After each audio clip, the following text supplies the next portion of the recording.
we have a spotlight on the Middle East. You know, we're in Cannes, France right now.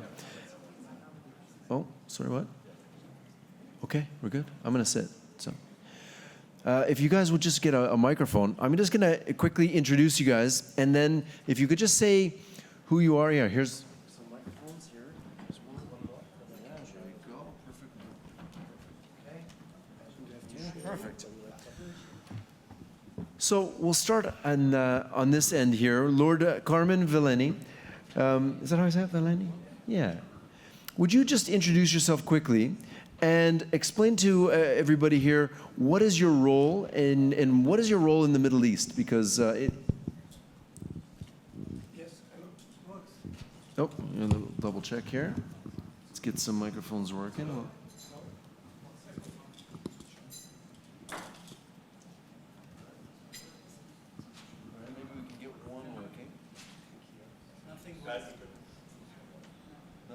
Oh, there we go. There we go. We got one anyway. You can use this, sir. So we got one here. You can use mine. All right. Yes, good? yes, all right. Absolutely. Pleasure being here, first of all. Well, I run a multifamily office, and we focus on at some royal families from Saudi Arabia, but as well as other families in the Gulf. Saudi mainly, but some Kuwait, Bahrain, and Oman. We have, at the same time, we're matching a lot of the family office focus from US and Europe, some LATAM. And I've been in the region for over a decade, and we'll be focusing across the Vision 2030, which is a very, you've heard, I'm sure, it's a very ambitious vision, which is diversified from hydrocarbon into the new technologies, AI, data centers, renewable, hospitality, to make it mainly Saudi Arabia a destination from sport, culture, and so forth. And this program is about $8 trillion investment program, requires partnerships, because you cannot just implement it on your own. So that means that there has been a lot of shift and focuses creating, because the role of GCC has, and Saudi Arabia in particular as one of the leading countries, of course, the leading country in GCC, it's been a bridge between East and West. And so whether from Asia or China to US, Europe, Latin America, there's been a lot of logistics and localization taking place in the region, and in Saudi in particular, in the past, of course, in UAE. And anyway, so that we've been trying to match the 1 + 1 = 11 type of synergies between our family offices. Hold on, let me ask you a question. Did you say 8 trillion with a T? Yes. Yes, okay. I just wanted to check. So the vision is 2030 is $8 trillion invested in the growth to diversify away from hydrocarbon. Wow, incredible. Okay. Well, How do the trillion is to modernize hydrocarbon. So gas and oil is the modernization also of that. There's a component, because it continues to. So we're not going to get rid of oil and gas, but we can make it cleaner. Amazing. Hadi Alawahi, you have been a patron of this event for many, many years, and thank you for this. And also you won the Lifetime Achievement Award recently in Miami, so that was lovely. You are a leading businessman, but also a leader in Bahrain and around the world. What do you see Bahrain's, I guess, role in the GCC, and how do you see all of the communities working together, and what do you see for the future?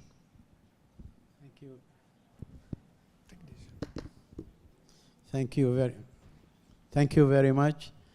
Well, Bahrain is 5,000 years before Christ. It's an island in the Gulf and has a lot of history. It's called the Pearl of the Gulf, and very neutral, like Switzerland. You know, we don't believe in politics. We believe in live and let live. So being in the middle of the Gulf, very ancient country, and we are linked by a 25-kilometer bridge between Bahrain and Saudi, which is the biggest place in the Gulf. And we believe to attract investor there. And the government of Bahrain have got some scheme. It doesn't match anywhere in the world. So there is something called EDP, Economic Development Board.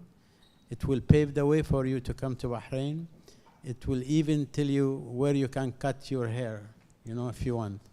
So the other government organization is called Tamkeen.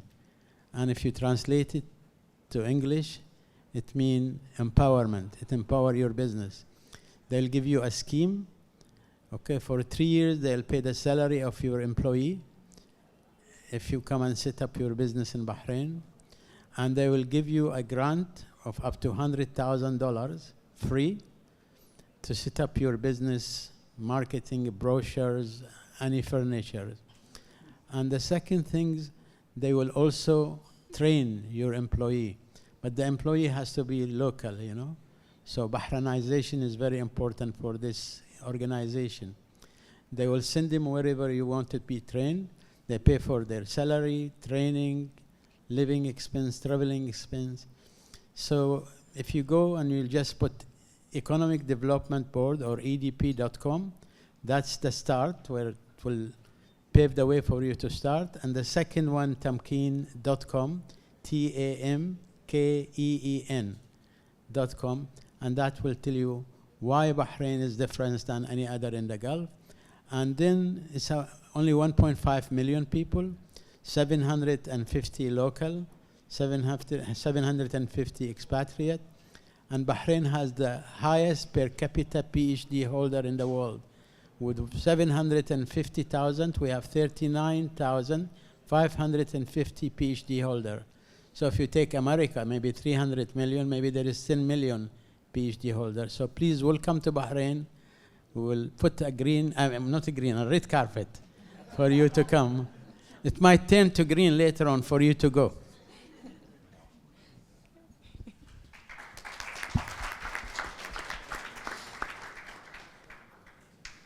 I don't have the microphone.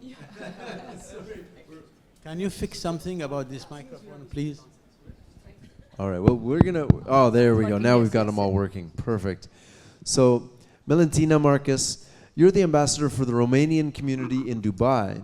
So how do we bridge Romania and Dubai? What's going on? What are the major projects that are going on? What should we know as investors, as family offices? What should we know that maybe is kind of under the radar right now? So thank you very much, and thank you for this nice conference. It was a great pleasure to visit Cannes here for all of us. So being ambassador of the Romanian business community, because many are confusing, are saying I'm the ambassador of Romania. No, I'm not the ambassador of Romania, only of the Romanian business community in UAE, because 1 year ago, we moved to Dubai, and we are looking for platforms where to connect and to understand more about the economical and the business environment.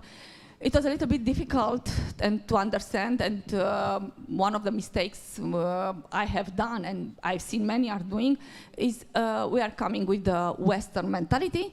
And that's why, after a few months, we decided that let's build a community, Romanian business community, just to make the bridges between Romanian businesses who wants to enter on the UAE market. And I'm referring only to the UAE because this is our main focus. But usually we've mentioned that when you think about Dubai or UAE, it's a mistake to think only to this market, because once you enter, you have to take the full potential of the Gulf area. How we are doing this one? First of all, educating about one means for the Romanian businesses, and in the last weeks, not only Romanians, because also other nationalities are coming to discuss about what is this part of mentality and how is the business, let's say, business environment, the business behavior, because here in it's more focused on trust, on creating relationships, on creating this part of integrity, on coming on with investment on long term, not only short term. So helping to create this this plan to enter, and also to create a friendly, trustful environment, ecosystem, because we know there are many scammers, there are many, there are language barriers, so it's easy to make mistakes, it's easy to have some problems, also legal problems. That's why we created like a trustful ecosystem for legal advising, for accounting advising, for everything, just to understand how to position yourself and who are your partners in the local market. That's lovely. I think maybe you can also be the Romanian ambassador for the community to Bahrain too. We'll set this up. I would love to extend, because we started with the UAE, but we'd love to extend it in now the entire we're area. bridging gaps from around the world. I also want to introduce Nikola Petkovic, our newest member, newest mentor of Unlimited Awesome. He just signed up 5 minutes ago, so I'm very excited about that. Nikola, you're an investor in sports, and you were just telling me that you guys have done some amazing things in Saudi. And when I say amazing, like, you know, really, really big things. So maybe you can just kind of enlighten us of what you've been working on in the sports industry. And, you know, there's just the sheer size of it is incredible. So please share your story. Hello, everyone. So first, happy Islamic New Year to all our Arab friends. Today is Arabic New Year. Second thing, okay. Yes. Amazing, amazing. Yeah, this is my second home. I'm the resident there. Most of the time I'm spending in Jeddah and London now. So yes, we work on the sport industry with the Sela Group. That's one of the PF company, and they're our partners and friends. Everyone knows what Saudi did in the last few years in the sport and all other projects as well.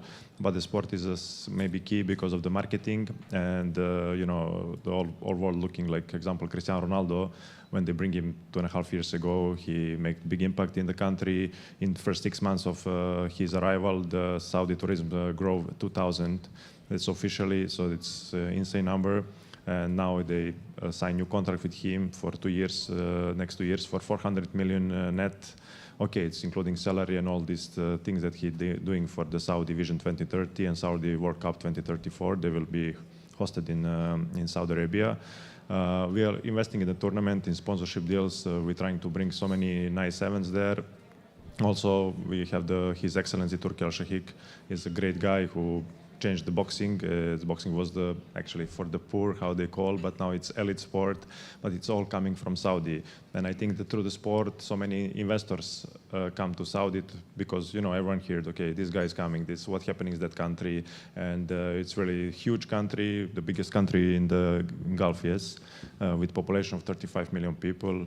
I think 70% is younger than 35 here, yes, if I'm right. So really working hard there, and I think this is the future country. I know I have also so many friends in Bahrain. It's an amazing country, beautiful people. I call this Switzerland of Gulf. Really very nice. Sometimes from Dammam we're going there for some fun and to meet our friends. So yes, also other business that we're doing, and we just opened a company about real estate and alliance with some of the royal members and our friends, also the Al Tuibi family, who has so many lands in the Jeddah and Medina. So I want to invite all you guys to Saudi Arabia, all GCC, UAE, Bahrain, Qatar. It's amazing countries. Especially for me, Saudi is a target because even you guys with the token and crypto, you can invest in the sport and open this market. Yeah, really, it's a big future with the crypto, and the sport is the biggest marketing, I think. Thank you. Thank you, Nikola. Amit, you know, we're talking about the Middle East, and you're from India. And India is kind of, it dwarfs the entire GCC. I mean, the one city has the same population of the entire GCC. How do you see India and GCC kind of working together? And what are your thoughts on this? What are your thoughts on the international relations and what's going on from your perspective? Please put your hands together for Amit Jain. Thank you. I think Thank you for your question. I think there's a major shift which is happening from the West to the Middle East. To give you some numbers, recently there's a survey from Henry and Partners. They have predicted that in 2025, almost 17,000 millionaires are going to move out of UK. And most of the people from Sorry, the you said entire 17,000 millionaires millionaires. are moving out of UK. Wow. They are going to go out of UK because, and I think this shift is happening. There are 2-3 reasons for it. Number one, that I think GCC offer great opportunities nowadays. If we see that most of the economies in GCC, they are getting out of that oil shadow. They are getting into a different kind of businesses. They are creating different business model, whether it's infrastructure, it is logistic, it is financial markets, or it's real estate. So I think they are moving away from their traditional business model, which is giving a strength to these economies now very, very well. So that's a number one factor. Number two, so far as India is concerned, I think India always work very closely with UAE particularly and GCC because, of course, we have a lot of dependence on that country because of our oil and other things. So I think the geopolitics is always very, very strong. Now my view is, for your last question, I think what we see that what is the future of GCC? I think GCC is going to be the countries of the future for sure, and there are 3 factors to it. Number one, their geographic locations, because they are centrally aligned. And I think as an Asian, as an European,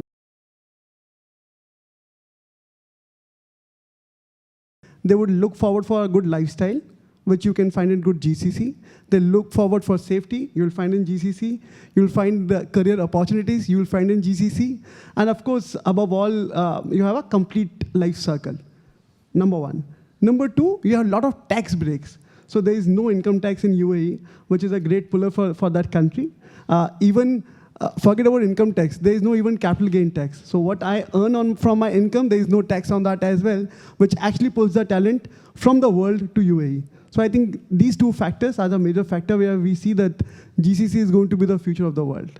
Thank you. You know, you mentioned something that I think really strikes the heart of everybody, everywhere, and that's safety and security. You know, one of the things that I've realized about going over to Dubai, especially, and UAE, is the safety is second to none in the world. I come from Canada, and we have a big problem. You know, the police were so frustrated by car thefts because our government let people off the hook so much that the police were recommending that people just leave their keys by the door so that if they steal your car, at least they don't mug you at the same time.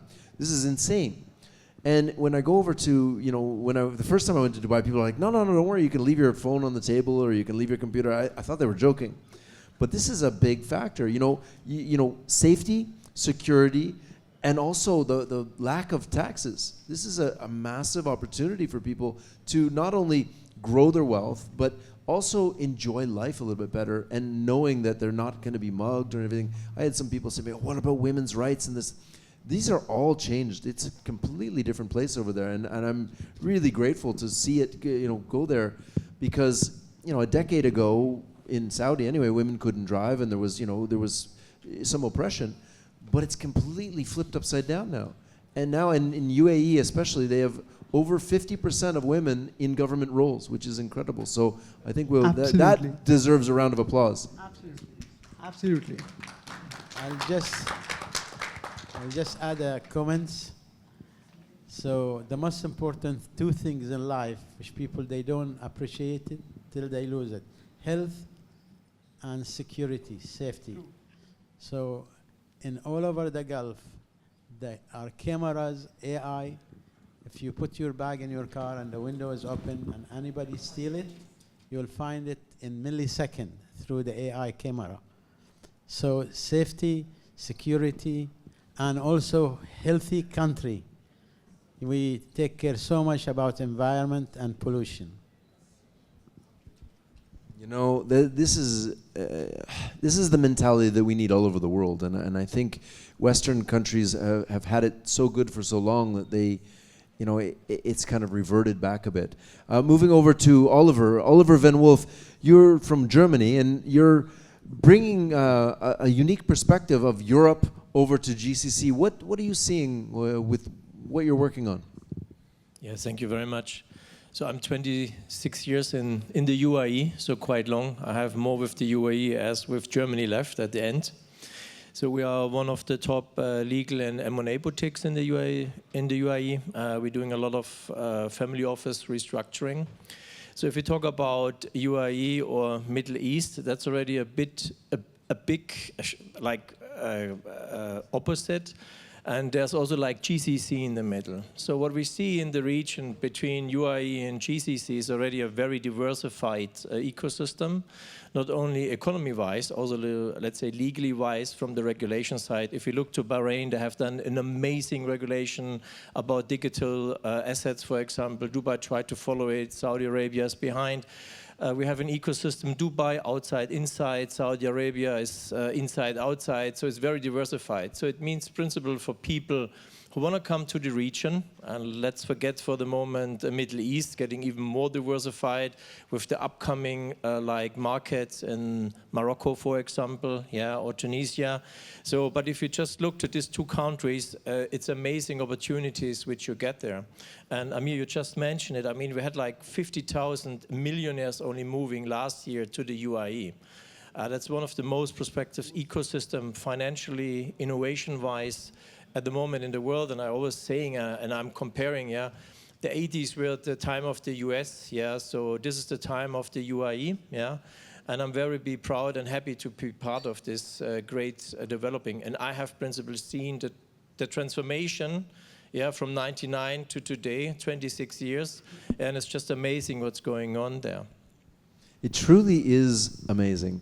You know, we're actually going to be forming Unlimited Awesome in UAE in Abu Dhabi as a foundation. So, I mean, I'm Canadian, but we're bringing our company over there because it makes sense from a tax perspective, but also regulations. There's no regulations in North America for crypto. We just don't have it. So how are you supposed to make something of value not knowing the rules? And so this is important. Lord Carmen, I have a question for you. First of all, my DJ name is Lord Allen. So, we got the lords here. First of all, how did you become a lord? Well, I belong to an Italian royal family, the last royal knight of the Italian crown. And then also over the years, we've had, in the UK as well, it's always connected for centuries to the laird which is the land that comes with the title. So there's also, it's on both handled from family side as well as. Is there hope for me? Of course, but if I do it, you're much smarter than I am. So it's important to start. We have a little bit of time here. Can you talk about the financial outlook of Saudi GCC? You know, I was looking over your notes here. What is the financial outlook that people can expect? You know, we're talking trillions of dollars here. What's in the horizon? Well, I was at the FII when 3 weeks ago in Tirana. It was President Macron there. What the Crown Prince MBS said a few years ago is GCC is the next Europe. And Europe, as a result of mechanism due to the euro, a currency without a country, and due to the welfare system of 50% of the world welfare system is in Europe, and you're tied with a combination of factors. And you have areas like Eastern Europe that GDP went up significantly in the last 20 years as a result of having people getting paid €300 a month, when Western Europe has had locked in with the euro an exchange rate that de facto was doubled in real value. And as a result of that, the purchase power of people diminished, and you're stuck in a situation in which you have had Germany has sold over $3 trillion of product from Germany to Western Europe as a result of devalue the Deutsche Mark, revalue the French francs, being in France, or lira, or drachma, or pesos. So in Saudi Arabia, in the Gulf, when you revamping an economy, you get the most advanced solutions. You mentioned about, 2/3 of the population below 35 years old, half of the population below 20 years old, very intellectually and technologically literate, 600 apps on your phone, including your passport. So you get the most advanced technology. It doesn't matter if it's Singapore or China or Russia or Brazil or Israel or USA or Europe. And it's always been identify what's really the the horse versus the donkey versus the dog. So that stated, what is happening now is being more and more that the GCC in general, and Saudi as a leader, is the fact that it's becoming less and less of a battlefield, particularly in these days. And it's more and more becoming a boardroom. And because of the neutrality, because the new generation of royals have focused less on the ideology or Islamism or that type of pan-Arab, okay, but more becoming strategic influence, having ROI on investments, focus on strategic assets such as AI, to be in the cloud computer, on cloud or R&D in general. So being in the race that has been taking place, not just the US and China, of course, Saudi is getting a more and more a stronger role in this case. Like, for example, UAE has been in crypto, very advanced. And in Bahrain and Oman had been investing in sub-cable, as well as sovereign digital infrastructure. So you have seen a variety of sectors. Of course, in Diriyah, we have in Riyadh, we build this in the heart of Riyadh, 17,000 villas and apartments and 42 high-end, hotels, to make it more and more of a destination. Because Saudi is today the #2 most Googled destination for vacation. Wow. #2. And we're supposed to reach 100 million visits by 2030, reach 100 million visits in 2023. Whoa. So now the target is 150. That includes Hajj for a promotion, but also include Saudi traveling as a result of opening up that is taking place. From magnificent place, from Alula, I compete in endurance, the 100 miles, equestrian race. It's the most beautiful race probably in the world, and the highest paid too, in Alula, in the north. And then, of course, down in Nasir, I was surprised to see when I visited with His Royal Highness Turki bin Talal, it's like green hills and 10,000 feet, Rocky Mountains. Besides, of course, the Red Sea, which is like in Maldives. And a difference of the Maldives, which you have to have people coming from Russia, China, UK, Germany, Italy, or US. Saudi like to go to vacation and enjoy that more and more because of the opening. Also, the summer's hot. Well, that's true. And the south is maybe 25 degrees. Now in Riyadh, it's about 50. And, sometimes even higher than that. So basically, I've had a combination of this sector.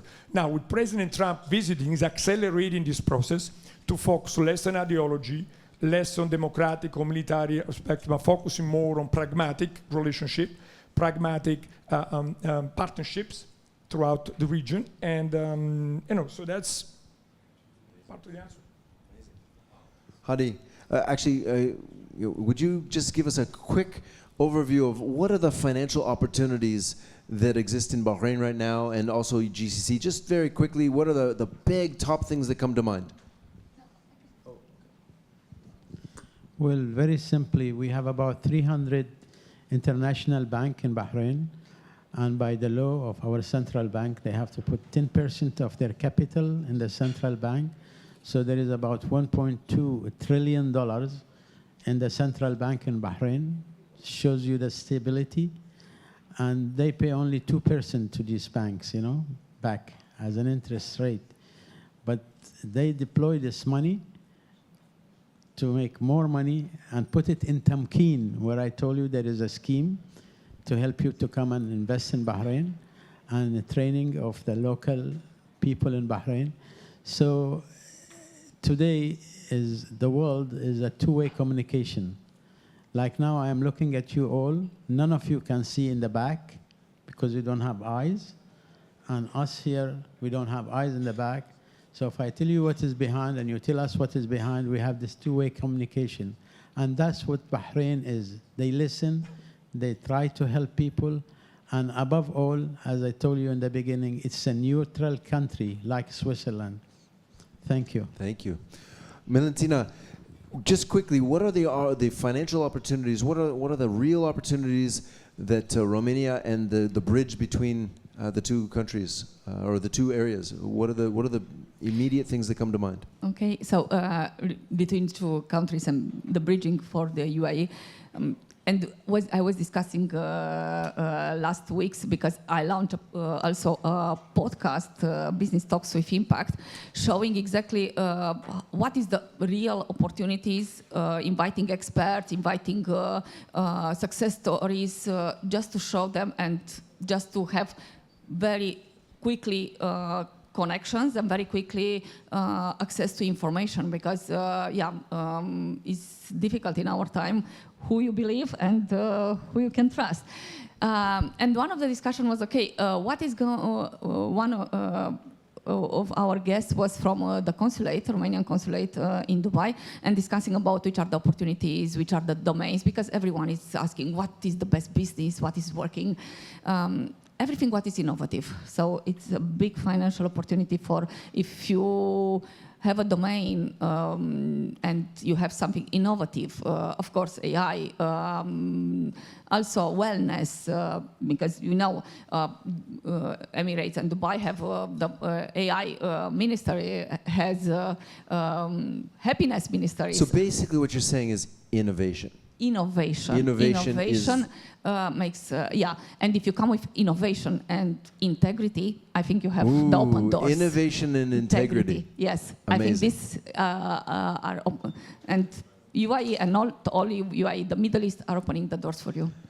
We've got a very short amount of time left. I want to just hear from Nicola, Amit, and Oliver just quickly. In a few words, what are the major opportunities that you see that, like, right away people can participate in GCC?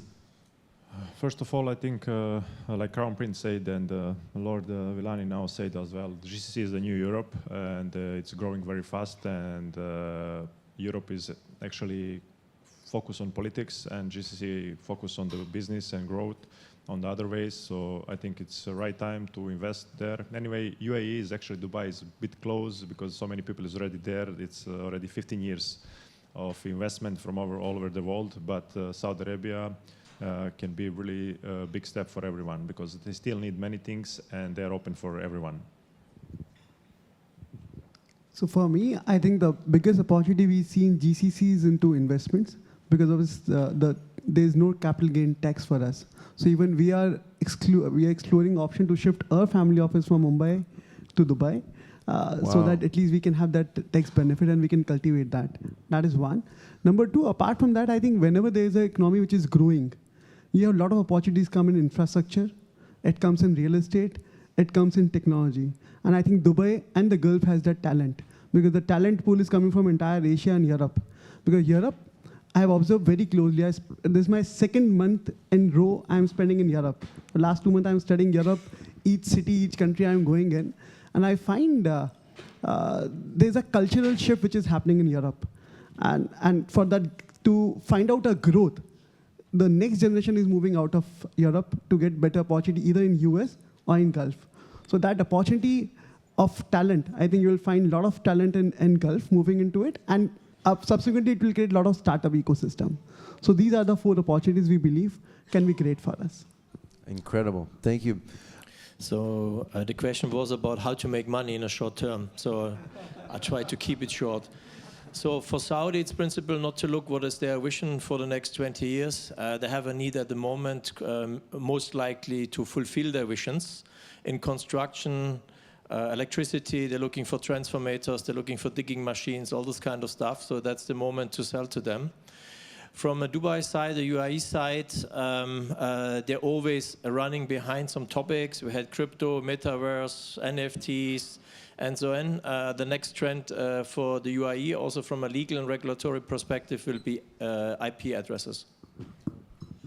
And to bring us home, Hadi, would you please just have some final remarks, and then we'll conclude this panel. Thank you. Yeah, I just want to add one comment. One company in the world, and it is in Saudi, Aramco, caps $6 trillion. That's one company only in Saudi, which is across from our country, 25 kilometers. So you could see how much you can do in that region. Thank you. One thing interesting, because touch about market. it's liquidity in the market. It's what triggers valuations. And one of the presentation before say why things are valued, 50 times earnings and so forth. There's been an example, 50% is the liquidity, 25% is the comparable, 25% is the company's EBITDA and so forth, financial. In Saudi, there's been story, for example, because of high liquidity, which don't want to count here, but there's a high liquidity, not only royal family, but regular family, so to speak. What happened is, there's been example of, for example, there's a very strong market for IPO market. And there is an example of Dr. Sulaiman, which is a hospital, okay? Hospital system, nothing fancy, nothing high tech. Went public, 45 times earnings, okay. But the interesting thing is, was oversubscribed 2,000 times. 2,000 times, means there's a demand of investment much higher than was request. And could it be one of those SPAC US style, pump it dump, pump it dump, pump it dump? Hopefully not. Went public at 20 billion, now it's over 100 billion, went up 5 times. Wow. That shows you the fact that in terms of partnership, your localization, we build a partnership. You put skin in the game, we invest basically 95%. We will invest more than you, even on the 50-50, with all the structure, we'll invest significantly and will help to grow and expand beyond the GCC and MENA. India is a strong partner, like China's been, and US in Latin America. So this is very strong. Sorry to take you more time than that. No, we are out of time, guys. Thank you so much. Let's have a round of applause. I have the 3 things I learned from this. Innovation, integrity, and liquidity. Awesome. Thank you so much, everybody.